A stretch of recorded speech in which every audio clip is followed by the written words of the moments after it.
আসসালামু আলাইকুম এভরিওয়ান। আজকে আপনাদের সাথে শেয়ার করব সেমাই পুডিং। পুডিং কিন্তু আমরা সবাই খেয়েছি, তো পুডিং এর মধ্যে যদি একটু ভিন্ন রকমের কিছু ট্রাই করতে চান তাহলে কিন্তু এটা বানিয়ে দেখতে পারেন। খুবই ইজি এটা বানানো, দেখতে যতটা লোভনীয় হয়েছে খেতে তার থেকেও বেশি মজার। একদম ইজি ওয়েতে ঘরে থাকা কিছু উপকরণ দিয়ে আজকের এই ডেজার্ট রেসিপিটা আপনাদেরকে বানিয়ে দেখাবো। আশা করছি ভিডিওটি আপনাদের কাছে ভালো লাগবে। ভালো লাগলে চ্যানেলটি সাবস্ক্রাইব করে পাশেই থাকবেন। তো চলুন রেসিপিতে যাওয়া যাক। প্রথমে চুলে একটা প্যান বসিয়ে দিচ্ছি। এখন এখানের মধ্যে দিয়ে দিব হাফ কাপ থেকে একটু কম চিনি। এখানের মধ্যে আমি ক্যারামেলটা বানাবো। চিনির সাথে দিয়ে দিব 1 চা চামচ পরিমাণে পানি। এখন চিনিটা আর পানিটা একটু ভালো মতো মিশিয়ে নিতে হবে। চিনিটা যখন গলে যাবে পানিটা কিন্তু এরকম ফুটতে শুরু করবে। তো যখন এটা এরকম ক্যারামেলের একটা সুন্দর কালার চলে আসবে তখন চুলা থেকে নামিয়ে নিব। এখন আমি একটা 6 ইঞ্চি মোল্ড নিয়ে নিচ্ছি। এই মোল্ডের মধ্যে আমি মূলত পুডিংটা বানাবো। তো এখন আমি এই ক্যারামেলটাকে এই মোল্ডের মধ্যে ঢেলে দিচ্ছি। সম্পূর্ণ ক্যারামেলটা দেওয়ার পর এই মোল্ডের মধ্যে এটাকে একটু ছড়িয়ে দিব যাতে সব সাইড দিয়ে সমানভাবে হয়ে যায়। তো এটাকে একপাশে রেখে এখন আমি আবারও চুলা একটা প্যান বসিয়ে দিয়ে দিচ্ছি 1 চা চামচ পরিমাণে বাটার। আপনারা চাইলে কিন্তু ঘিও দিতে পারেন।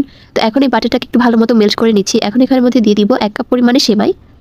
1 কাপ সেমাইয়ের সাথে এখন এই ঘিটাকে বা বাটারটাকে ভালো মতো মিশিয়ে নিব। এখন এটাকে 2 থেকে 3 মিনিট এইভাবেই লো আঁচে একটু ভেজে নিতে হবে।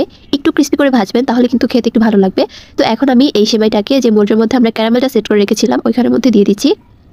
সম্পূর্ণটাকে এই বক্সের মধ্যে দেওয়ার পর এই স্প্যাচুলাটা দিয়ে এটাকে আমি আলতো হাতে একটু ছড়িয়ে দিব সব সাইডে সমান করে। প্রসেসগুলো কিন্তু মোটামুটি শেষ। এখন আমরা লাস্ট প্রসেসটা করব। তো তার জন্য বড় সাইজের একটা বোল নিয়ে নিচ্ছি। এখন এখানের মধ্যে দিয়ে দিব 3টা ডিম। ডিমগুলো ফ্রিজে থাকলে অবশ্যই আগে থেকে একটু বের করে রাখবেন। এখন এখানের মধ্যে সামান্য একটু লবণ দিয়ে এটাকে খুব ভালো মতো ফেটিয়ে নিতে হবে। আমি একটা হুইস্কের সাহায্যে করছি, আপনারা চাইলে কিন্তু ব্লেন্ডারও ব্লেন্ড করে নিতে পারেন। ভালো মতো যখন একটু ফেটানো হয়ে যাবে এখানের মধ্যে আমি দিয়ে দিব হাফ কাপ পরিমাণে চিনি। চিনিটা দিয়ে এখন আবারও হুইস্কের সাহায্যে এটাকে খুব ভালো মতো মিশিয়ে নিতে হবে যাতে চিনিটা একদম ভালো মতো গলে যায়। তো ভালো মতো যখন মিশানো শেষ হয়ে যাবে এখন এখানের মধ্যে আমি দিয়ে দিচ্ছি ভ্যানিলা এসেন্স। ভ্যানিলা এসেন্স এখানের মধ্যে আমি 1 চা চামচ পরিমাণে দিচ্ছি। এর ফলে কিন্তু সুন্দর একটা ফ্লেভার অ্যাড হবে। সাথে দিয়ে দিচ্ছি 1 কাপ পরিমাণে লিকুইড দুধ। দুধটা কিন্তু আগে থেকে জাল করে নেওয়া। এখন এগুলোকে খুব সুন্দর মতো আবার হুইস্কের সাহায্যে মিশিয়ে নিতে হবে। তো 2 থেকে 3 মিনিট এটাকে আমি খুব ভালো মতো মিশিয়ে নিয়েছি। তো আমাদের মিশানোটা ডান। এখন এটাকে আমি ওই মোল্ডের মধ্যে ঢেলে নিব। তার জন্য মোল্ডটাকে নিয়ে নিচ্ছি, তার উপরে আমি একটা ছাঁকনি দিয়ে দিব। যে মিক্সারটাকে আমরা বানিয়েছি ওইটাকে যদি একটু চেলে দেন তাহলে কিন্তু দেখবেন পুডিংটা একদম স্মুথ হবে, খেতেও ভালো লাগবে। তো এখন এই সম্পূর্ণ মিক্সারটাকে আমি চেলে তারপরে মোল্ডের মধ্যে দিয়ে দিচ্ছি। তো দেওয়ার পর আমি স্প্যাচুলাটা দিয়ে এই সেমাইটাকে দুধের সাথে একটু মিশিয়ে নিচ্ছি। আলতো হাতে একটু মিশিয়ে নেবেন, নাহলে কিন্তু ক্যারামেলটা নড়ে যেতে পারে। তো এখন উপর দিয়ে আমি একটা ফয়েল পেপারকে একটু ভালো মতো র্যাপ করে দিয়ে দিচ্ছি। এভাবে যদি ফয়েল পেপার সিল করে দেওয়া হয় তাহলে কিন্তু চুলায় বসানোর পর আর পানিটা উপর দিয়ে আসে না। তো সম্পূর্ণটা সিল করে দেওয়া শেষ। এখন আমরা রান্নার প্রসেসে যাচ্ছি। রান্নার জন্য চুলায় একটা প্যান বসিয়ে 2 কাপ পরিমাণে পানি দিয়ে একটা স্ট্যান্ড বসিয়ে দিয়েছি। পানিটা যখন হালকা গরম হয়ে আসবে তখনই আমি এই বাটিটাকে বসিয়ে দিব। বাটিটা বসিয়ে তারপর এটাকে আমি ঢাকনা দিয়ে রেখে দিচ্ছি। এটাকে আমি ঘড়ি ধরে 20 মিনিট রান্না করব। 20 মিনিটের মধ্যে কিন্তু একদম সুন্দরভাবে পুডিংটা হয়ে যাবে। ঢাকনাতে যদি কোনো ছিদ্র থাকে ছিদ্র কিন্তু আপনারা লাগিয়ে নিতে পারেন। তো 20 মিনিট পর দেখতেই পাচ্ছেন আমার পুডিংটা কিন্তু একদমই রেডি হয়ে গিয়েছে। মাঝখান দিয়ে পানিটা একটু শুকিয়ে গিয়েছিল, তো তখন এখানের মধ্যে আমি আরও একটু পানি অ্যাড করেছি। এখন একটা কাঠি দিয়ে চেক করে নিচ্ছি। দেখুন কাঠিটা কিন্তু একদম ক্লিন এসেছে, তার মানে আমাদের পুডিংটা একদমই রেডি। এখন এই পুডিংটাকে আমি নর্মাল ফ্রিজে রেখে দিচ্ছি 1 ঘন্টার জন্য, তাহলে কিন্তু পুডিংটা খুব সুন্দর মতো ঠান্ডা হয়ে যাবে। পুডিং বা যে কোনো ধরনের ডেজার্ট কিন্তু একটু ঠান্ডা ঠান্ডা খেতেই ভালো লাগে। তো সাইড দিয়ে ছুরি দিয়ে এরকমভাবে কেটে তারপর এটাকে আমি আনমোল্ড করে নিচ্ছি। দেখুন পুডিংটা কতটা পারফেক্ট হয়েছে। আপনাদেরকে আমি একটা কেটেও দেখাচ্ছি। কত সুন্দরভাবে কিন্তু এগুলো কাটা যাচ্ছে, একদম নরম তুলতুলে সফট হয়েছে। আর পুডিংটা কিন্তু খুব সুন্দর মতো জমেও গিয়েছে। এখন সম্পূর্ণ পুডিংটাকে আমি পিস করে নিচ্ছি। তো গাইস, আমার আজকের ভিডিওটি ছিল এই পর্যন্তই। দেখা হবে পরবর্তী কোনো ভিডিওতে। সে পর্যন্ত সবাই ভালো থাকবেন, সুস্থ থাকবেন। আল্লাহ হাফেজ। আসসালামু আলাইকুম everyone, welcome back to my channel. আজকে আমি আপনাদের সাথে শেয়ার করব অনেক মজার একটা ডেজার্ট রেসিপি। এটা দেখতে যতটা লোভনীয় খেতেও কিন্তু অনেক বেশি মজা। আর এটার নাম হচ্ছে নবাবী জর্দার রেসিপি। এটা মূলত নবাবী সেমাইয়ের আদলেই তৈরি হয়েছে। আর এই জর্দার ভিতরে থাকবে একটা ক্রিমি লেয়ার, এর কারণে কিন্তু এটা খেতে অনেকটা বেশি মজার। তো আপনারা যদি এটা বাসায় ট্রাই না করেন তাহলে কিন্তু বুঝতেই পারবেন না। আর রেসিপিটি শেয়ার করেছি একদম সহজভাবে হাতের কাছে থাকা উপকরণ দিয়েই। আর ভিডিওটি ভালো লাগলে চ্যানেলটি সাবস্ক্রাইব করে পাশেই থাকবেন। তো চলুন রেসিপিতে যাওয়া যাক। জর্দাটা বানানোর জন্য প্রথমে আমি চুলায় একটা প্যান বসিয়ে দিয়ে দিচ্ছি পর্যাপ্ত পরিমাণে পানি। তারপর আমি এখানের মধ্যে দিয়ে দিব 6-7টার মতো লং। এখন আমি এখানের মধ্যে দিয়ে দিব 6-7টার মতো এলাচ। তারপরে দিয়ে দিব 2টা দারচিনিকে গুঁড়া করে ভেঙে দিয়ে দিয়েছি। তারপরে দিয়ে দিব 6-7টার মতো তেজপাতা। এখানের মধ্যে আমি সব গোটা মশলাগুলো ইউজ করেছি। তো এখন এগুলোকে একটু নেড়ে দিব। সাথে আমি দিয়ে দিচ্ছি জর্দার রং। এটা কিন্তু আপনারা যে কোনো দোকানেই পেয়ে যাবেন। তো জর্দার রং এখানের মধ্যে আমি 2 চা চামচ দিয়েছি। একটা চামচ দিয়ে এগুলোকে খুব সুন্দর মতো মিশিয়ে নিব।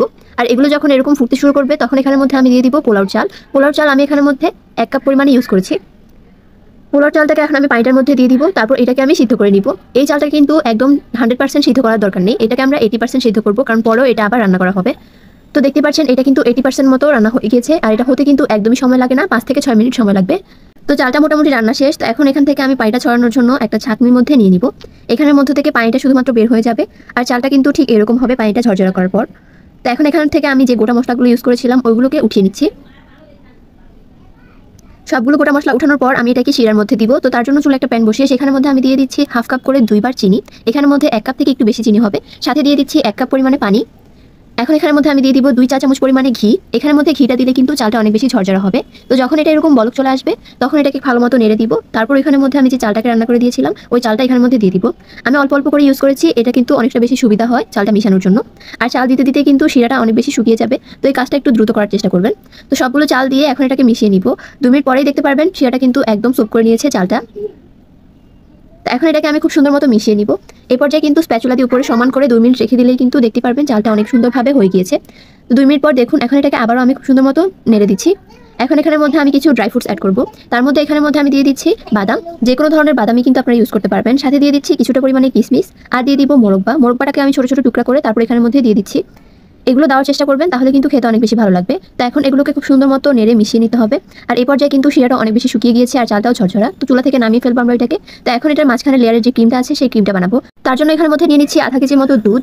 এখানের মধ্যে গরুর দুধটা নিয়েছি, তারপরে দিয়ে দিব 1.5 চা চামচ পরিমাণে কর্নফ্লাওয়ার। কর্নফ্লাওয়ারটাকে আমি দিচ্ছি আর মেশাচ্ছি, তাহলে কিন্তু দলা পেকে যাবে না। সাথে দিয়ে দিব 1.5 চা চামচ পরিমাণে কাস্টার্ড পাউডার। কাস্টার্ড পাউডারটাকে আমি সাথে সাথে মিশিয়ে দিচ্ছি, কারণ এই দুইটা কিন্তু দলা পেকে যাওয়ার সম্ভাবনা থাকে। সাথে দিয়ে দিব 1/4 কাপ পরিমাণে গুঁড়া দুধ। গুঁড়া দুধটা দিলে কিন্তু এই দুধটা অনেক তাড়াতাড়ি ঘন হয়ে যায়। তো এখন এটাকে চুলায় বসিয়ে দিব। চুলায় বসিয়ে একটু ভালো মতো মিশিয়ে তারপরে দিয়ে দিব 1/4 কাপ পরিমাণে কনডেন্স মিল্ক। কনডেন্স মিল্কটা দিলেও কিন্তু এটা তাড়াতাড়ি ঘন হয়ে যাবে। আপনারা চাইলে কিন্তু চিনি ইউজ করতে পারেন। সাথে আমি কিছুটা পরিমাণে লবণ দিয়েছি। 2 মিনিটের মধ্যে কিন্তু এটা খুব সুন্দরভাবে ঘন হয়ে যাবে। ক্রিমটা বানানো একদমই ইজি। তো এখন এটাকে আমি ডেকোরেশন করবো, যার জন্য এখানের মধ্যে আমি ছোট ছোট কাপ নিয়ে নিচ্ছি। এই কাপগুলো আসলে জার কেকের কাপ। তো আপনারা এরকম কোনো কাপ না পেলে কিন্তু যে কোনো ডিশের মধ্যে এগুলোকে এরকমভাবে সার্ভ করতে পারেন। তো কাপের নিচে প্রথমে আমি জর্দাটাকে দিয়ে দিচ্ছি, দিয়ে ভালো মতো চেপে দিব। ভালো মতো চেপে না দিলে কিন্তু ক্রিম দেওয়ার পরে এটা নিচের দিকে চলে যেতে পারে। তো ভালো মতো চেপে তারপর এখানের মধ্যে আমি ক্রিম দিয়ে দিচ্ছি 2 চা চামচ পরিমাণে। এটা আপনারা আপনাদের প্রয়োজন অনুসারে দিতে পারেন বা স্বাদ অনুযায়ী। তো ক্রিম দিয়ে তারপর উপর থেকে আমি আরও কিছুটা জর্দা দিয়ে দিচ্ছি। এটাকে আমি হাতের সাহায্যে দিচ্ছি, কারণ ক্রিমটা এই পর্যায়ে নরম আছে। চামচ দিয়ে চাপ দিলে কিন্তু এগুলো দুটাই মিক্স হয়ে যেতে পারে। তো খুব সুন্দর মতো উপর দিয়ে দিব। তারপর দেখতে পাচ্ছেন এটা কিন্তু খুব সুন্দর একটা লেয়ার ক্রিয়েট হয়েছে। তো এখন এখানের মধ্যে আমি দিয়ে দিচ্ছি বেবি সুইট। এটা কিন্তু আপনারা বাসায় তৈরি করতে পারেন বা দোকান থেকেও কিনে নিতে পারেন। সাথে আমি দিয়ে দিচ্ছি কিছুটা পরিমাণে কাঠবাদাম, দেখার সৌন্দর্যের জন্য। আর খেতেও কিন্তু অনেক ভালো লাগে বাদাম দিলে। তো খুব সহজেই কিন্তু তৈরি হয়ে গেল মজাদার আর আকর্ষণীয় একটা ডেজার্ট। খেতে অনেক বেশি মজা ছিল। আপনারাও চাইলে কিন্তু এটা বাসায় ট্রাই করতে পারেন। তো আমার আজকের ভিডিওটি ছিল এই পর্যন্তই। দেখা হবে পরবর্তী কোনো ভিডিওতে। আল্লাহ হাফেজ। আসসালামু আলাইকুম everyone, welcome back to my channel. প্রচন্ড এই ব্যস্ততার জীবনে যদি হাতে মাত্র 10 মিনিট থাকে তাহলেই কিন্তু খুব সহজে পাউরুটির এই ডেজার্টটি বানিয়ে নিতে পারবেন। তো চলুন দেখে নেওয়া যাক কিভাবে এই সহজ ডেজার্টটি বানিয়ে নিতে পারবেন। প্রথমে চুলে একটা প্যান বসিয়ে আমি এখানের মধ্যে দিয়ে দিচ্ছি 1 টেবিল চামচ পরিমাণে ঘি। চাইলে বাটারটাও দেওয়া যাবে।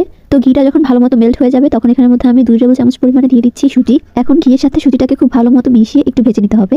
যখন এটা একটু ভালো মতো মিশানো শেষ হয়ে যাবে তখন এখানের মধ্যে আমি দিয়ে দিচ্ছি 2 কাপ পরিমাণে দুধ। এই দুধটা কিন্তু কাঁচাই ছিল, আপনারা চাইলে কিন্তু দুধটাকে একটু ঘন করে তারপরেও দিতে পারেন। তো দুধটা দেওয়ার পর খুব ভালো মতো মিশিয়ে নিতে হবে, নাহলে কিন্তু সুজিগুলো দলা পেকে যেতে পারে। তো এখন ফ্লেভারের জন্য 2টা এলাচ দিয়ে দিচ্ছি। সাথে দিয়ে দিব 1 টেবিল চামচ পরিমাণে চিনি। চিনিটা আপনাদের পছন্দ অনুযায়ী দিতে পারেন। তো এখন 2 থেকে 3 মিনিট এটাকে খুব ভালো মতো নেড়ে চেড়ে এভাবে ঘন করে নিতে হবে। খুব সহজেই কিন্তু এটা ঘন হয়ে যায়। তো যখন এরকম কনসিস্টেন্সিতে চলে আসবে তখন এটাকে চুলা থেকে নামিয়ে নিচ্ছি। তো এখন আরেকটা বোর্ডের মধ্যে আমি কয়েক পিস পাউরুটি নিয়েছি, যেহেতু এটা পাউরুটি ডেজার্ট। তো এখন পাউরুটির যে সাইডের ব্রাউন অংশগুলো আছে এগুলোকে আমি ছুরি দিয়ে কেটে তারপর ফেলে দিব না। এগুলো দিয়ে কিন্তু আমরা ব্রেড ক্রাম্ব বানিয়ে নিতে পারবো। আর ব্রেড ক্রাম্ব কিন্তু যে কোনো ধরনের স্ন্যাক্সের মধ্যে দিলে অনেক বেশি খেতে ভালো লাগে। তো সবগুলো পাউরুটির সাইডটা কেটে নেওয়া হয়ে গিয়েছে। তো এখন আমি একটা পাউরুটি নিয়ে তারপর একটা বেলুনি দিয়ে এটাকে হালকা একটু বেলে নিচ্ছি। এভাবে যদি একটু বেলে নেওয়া হয় পাউরুটিটা কিন্তু একটু পাতলা হয়ে যাবে। সো আমরা যখন এটাকে রোল করবো তাহলে কিন্তু এটা খুব সহজে রোল হয়ে যাবে। তো দেখতে পাচ্ছেন আমি সবগুলোকে করে নিচ্ছি। তো এখন একটা পাউরুটি স্লাইস নিয়ে নিচ্ছি। তো তারপর স্প্যাচুলা দিয়ে আমি যে পুরটা বানিয়েছিলাম ওই পুরের অর্ধেকটা দিয়ে দিচ্ছি, মানে অল্প একটু দিয়ে দিচ্ছি। তো এখন এটাকে আমি রোল করে নিব। আশা করছি আপনারা দেখে বুঝতে পারছেন যে কিভাবে এটা করা হয়েছে। আপনাদের সুবিধার্থে আমি আরও একটি দেখিয়ে দিচ্ছি। ফার্স্টে একটা পিস নিয়ে নিচ্ছি পাউরুটির, আর তারপর পুরটা এক সাইড দিয়ে তারপর এটাকে রোল করে নিব। তো চলুন এখন আমি মালাইটা বানিয়ে নিই। মালাই বানানোর জন্য চুলায় প্রথমে 2 কাপ পরিমাণে দুধ দিয়ে দিচ্ছি। এটাও কিন্তু কাঁচা দুধ ছিল। এখন এখানের মধ্যে 2 টেবিল চামচ গুঁড়া দুধ আর 2 টেবিল চামচ চিনি দিয়ে দিচ্ছি। তো এখন এগুলোকে খুব ভালো মতো নেড়েচেড়ে মিশিয়ে নিতে হবে। যখন এটা 2 থেকে 3 বার এরকম বলক চলে আসবে তখন কিন্তু চুলা থেকে নামিয়ে নিতে হবে। এটাকে কিন্তু খুব একটা বেশি ঘন করা যাবে না। তো এখন আমি রোলগুলোকেও সাজিয়ে নিয়েছি একটা প্লেটের মধ্যে। তো তারপর এখন এই মালাইটা উপর দিয়ে দিচ্ছি। মালাইয়ের যদি একটা সুন্দর অরেঞ্জ কালার আনতে চান তাহলে কিন্তু গুঁড়া দুধের পরিমাণটা একটু বেশি দিতে পারেন। তো এখন আমি অল্প অল্প করে এই মালাইটা পাউরুটির উপর দিয়ে দিচ্ছি, আর দেখবেন পাউরুটিটা খুব সহজেই দুধটা সোক করে ফেলবে। তো এখন এগুলোর উপর দিয়ে আমি একটা একটা করে কিশমিশ দিয়ে দিচ্ছি দেখার সৌন্দর্যের জন্য। আপনারা চাইলে কিন্তু যে কোনো ধরনের বাদাম বা ড্রাই ফ্রুটস অ্যাড করতে পারেন, তাহলে কিন্তু খেতে আর দেখতে অনেক বেশি সুন্দর হবে। তো দেখতেই পাচ্ছেন এগুলো কিন্তু একদম রেডি, খুব ইজিলি এটা বানানো যায়। তো আমার আজকের ভিডিওটি ছিল এই পর্যন্তই। আল্লাহ হাফেজ।